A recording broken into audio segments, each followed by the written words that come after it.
Now for a review of what's making the headlines in the papers this morning, let's bring in a RISE analyst, Dr. Constance Ikwoku. Good morning, Dr. Constance. Good morning, Yolanda. Great to see you this morning. Great to see you. Likewise, likewise. I hope you're doing wonderful. I am. You look great in that blue. Thank you, thank you. You look great yourself in white. And to Charles, good morning. Yolanda has taken all the compliments to you, Dr. Constance, but a very good morning as well. Good to see you too. You don't look bad yourself. Dapper as always. Merci beaucoup. Dorian. Oh, wow. You don't know I speak French a little, oh, right? Wow. Okay. Okay, later.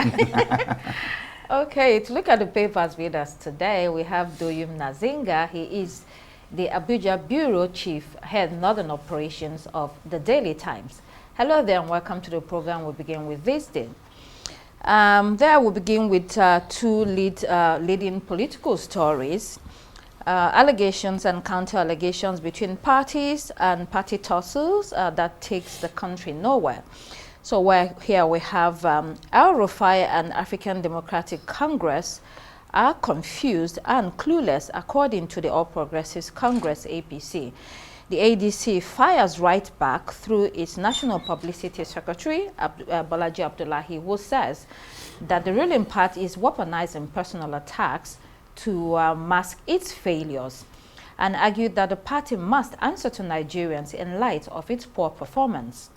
The APC, on the other hand, specifically targets Malam Nasir El-Rufai and his failed ministerial bid, also accusing the coalition of trying to end the rotational presidency that is meant to promote national unity.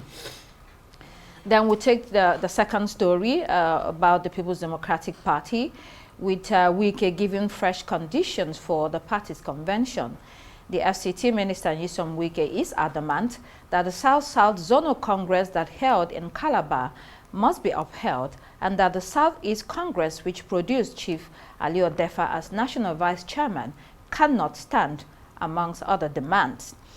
Clearly, Wike holds the PDP by the jugular. Doyum, can you give us your reaction and assessment of politics in these parties, characterized by frequent petty squabbles and disputes that mostly hinder national progress? Right, and thank you very much. The situation in the country, particularly on the political or within the political space, simply signals that the evolving alliances within the political systems ahead of the next elections we still have a long way to go. I mean, to a very large extent, what appears to be a collective, genuine struggle for the rescue, so to speak, of the soul of Nigeria still seems to be diving into several other interests taking the front burner. I mean, the allegation of accusation by the APC of El-Rufai being confused, and the counter accusation or reaction by the ADC spokesperson, Bolaji Abdullahi, all signals that there is still a long way to go in the political alliances ahead of the next general elections. I mean, beyond all that has been said on the pages of the newspaper, we understand that there are particular interests that are that are determined to ensure that they take the center stage. The accusation again in certain political circles of the alliance or the coalition discussions and the rest with the likes of Atiku Abubakar and El-Rufai trying to jeopardize that arrangement that ensures that the rotational system of governance that we have in the country is sustained. I mean, points to a whole lot of things. That it's not about Nigeria, it's about the political actors in the talks for alliances, coalition, and the rest, masquerading as, working towards the rescue of Nigeria. So there's a whole lot that needs to be unraveled. Okay, let's stay with this day. One more story there before we move away. Then away from politics to business, Dangote Cement's new Ivory Coast planned to produce 3 million tons per year, cementing its place as Africa's biggest cement producer. Dangote is expanding to more African nations. Ivory Coast will be the 10th country where Dangote operates outside of Nigeria. So while politicians bigger, he's busy creating wealth. I mean, you have to admire the man's vision and tenacity. I was speaking last night to someone from Ivory Coast. It was in a private gathering, and we're talking in general about Nigeria and Africa and the challenges. And he spoke with admiration about Nigeria.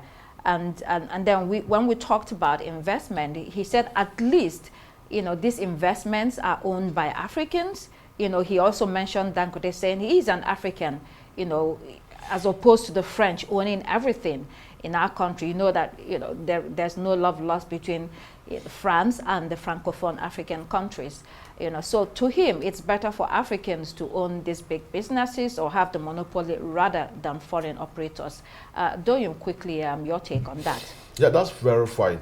Dangote seems to be one Nigerian that a lot of people admire. I personally admire him a lot, his courage and the fact that he adequately takes advantage of, frameworks that are being made available to ensure that businesses thrive. His expansion to other African nations in most recent times, the discussion about the cement plant in Ivory Coast also signals that he has judiciously taken advantage of the African continental free trade areas, frameworks. And one, it gives us a good image within the Community of Nations.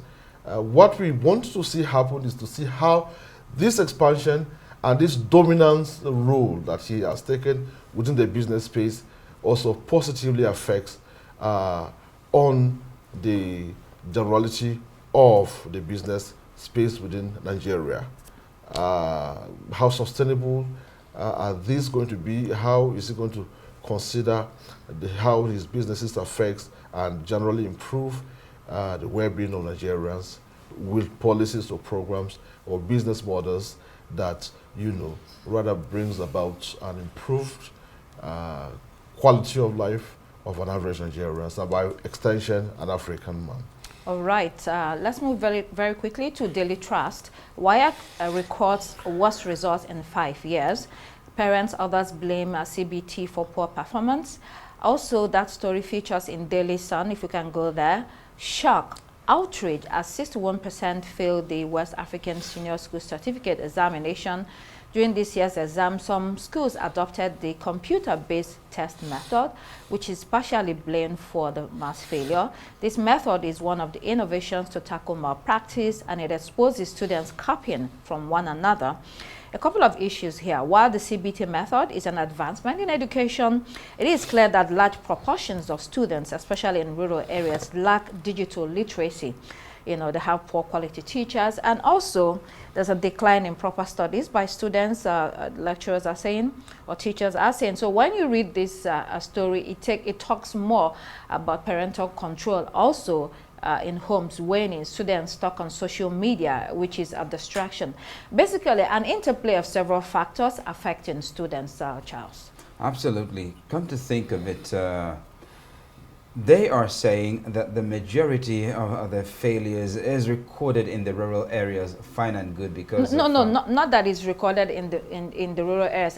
In my analysis, I am saying that a lot of the students in the rural areas lack digital literacy, but also even in urban areas. Even their statistics did say that most of those who actually failed were from the rural areas. I agree, because of lack of computer access in the schools there. But even in the urban areas, how many schools are up to standard to afford computer access? Yes. So it cuts across. The reasons for the failure, I think, go a lot deeper than that, and that generally contributes to a falling standard in education. And then, all of a sudden, because I really don't know for how long the CBT has been implemented. Maybe this is just at the inaugural stage. And when you have systems like this, it has to be phased, because you just can't afford to cover the entire gamut of secondary schools across the country, knowing the challenges that exist. So I think we should even look deeper than that to identify the root causes and apply the necessary solutions. All right, moving on to Vanguard, the D Tigress gets $100,000 each, flags national honors, and Ojulari resumes work amid resignation rumor. At the top left-hand corner, also smear campaign against Ojulari aimed at derailing oil sector reforms, according to group. While the president, first lady, vice president, and his wife received a D Tigress at Aso Villa and rewarded them handsomely for their feat at Abidjan, Cote d'Ivoire. Again, we know there will be a fresh round of criticisms against what some see as lavish spending on our sports team, but it's what it is. And to the Nigerian National Petroleum Corporation Limited and its boss, Bayo Ojulari, we're hearing he's still on the job despite rumors of resignation. But Ojulari has an important job to do. He's in the eye of the storm with regard to that 210 trillion naira audit and the queries he must answer. Let's be reminded that the audit covers 2017 to 2023 when Ojulari was not at the helm of affairs. But he's under immense pressure. I can imagine it's what it is, Yolanda. Well, I have no comment on the Ojulari case, but what I do have to say is on the Tigress getting the $100K US each. You know, Dr. Constance, you said it rightly. People are going to be torn between, you know, there's going to be a fresh round of criticism, but I think it is what it is ultimately. And I'm one of the people who actually supports this 100,000. I think that honor is given where it is due. And there are other areas undoubtedly that need help and other sectors that really need a lot of, you know, we just spoke about the examination, you know, the WAEC examinations that have really low rates due to the CBT, inefficiencies, etc. So we all know that the nation has issues. But I think here with the Tigress team, they've done a phenomenal job. And they were also saying that they didn't have enough time to prepare as of the other team members. And yet they came out on top. So I think this is something to be celebrated. This is indeed a national honor.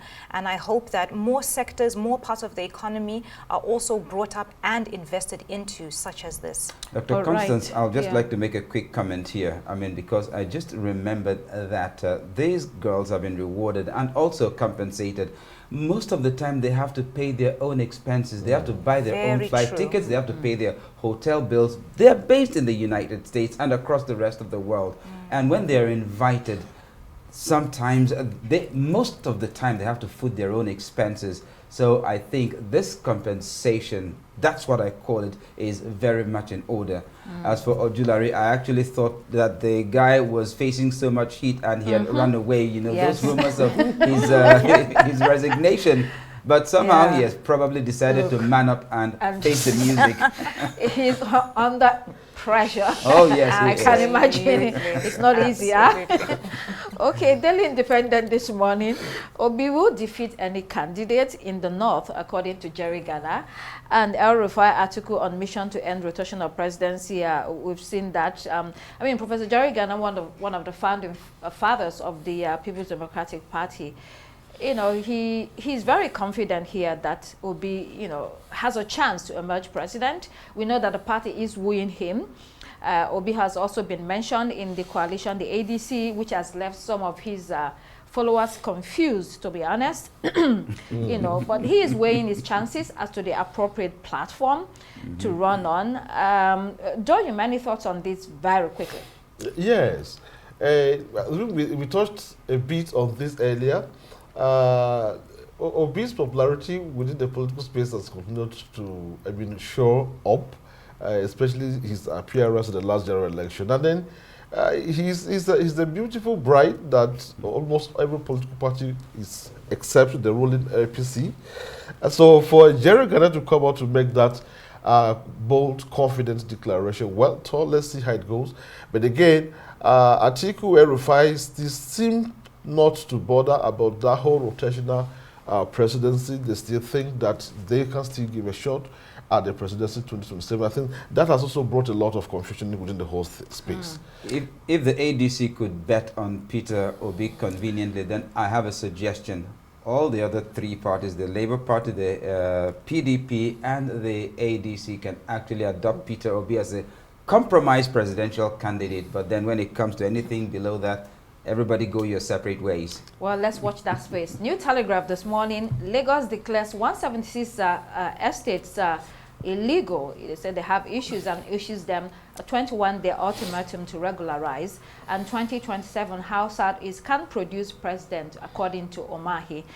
These 176 estates in Lagos have been advised to process their layout approvals or face sanctions. They are mostly located in the Etiosa, Aja, Ibejuleki, and Ekpe areas. And some of them are Aino Gold Estate, Adron Homes, Diamond Estate, Royal View Estate, Prime Royal View Estate, Prime Water View Garden, Ikate, Legushi, and a couple of others, very sounding British names. Most of the estates, even in Abuja, they're always very British sounding. Anyway, they've been given 21 days notice. And to the Minister of Works, Mr. David Omahi here, he has told the Southeast that the only way they can get the presidency as of now is to support President Tinubu for the next term in office. And he was quoted as saying that Tinubu has demonstrated unwavering love and fairness to the people of the Southeast. He continues, we must not be deceived again. Mr. President must have up to 90% to cement his relationship with us. We must support other regions, and with God, one day other regions will support us. Mr. President must be supported to complete his tenure of 8 years, which all regions are benefiting from. He also talked about the Southeast avoiding politics of hate, sentiment, and misinformation. I mean, it's interesting, Mr. Omahi's perspective. The Southeast has always supported other regions. In 1999, it was President Olusegun Obasanjo. In 2007, they supported President Omar Yar'Adua. And they also supported President Goodluck Jonathan. So the region has always supported other regions. So I don't know what Omahi is talking about here. Charles, do you have a very quick comment before we move to the international headlines? What's Goodluck Jonathan's middle name? Goodluck Ebele Jonathan. What are you saying? He's from the South region. Anyway. All right, actually, that's a joke. Yeah, okay. But really, I think it is high time the Southeast presents a united front, because I think it is up to the politicians in the Southeast. Most of the time, they seem to be at loggerheads with one another, or they seem to have conflicting interests. So I think it's time for them to pull themselves up by their bootstraps and support their own.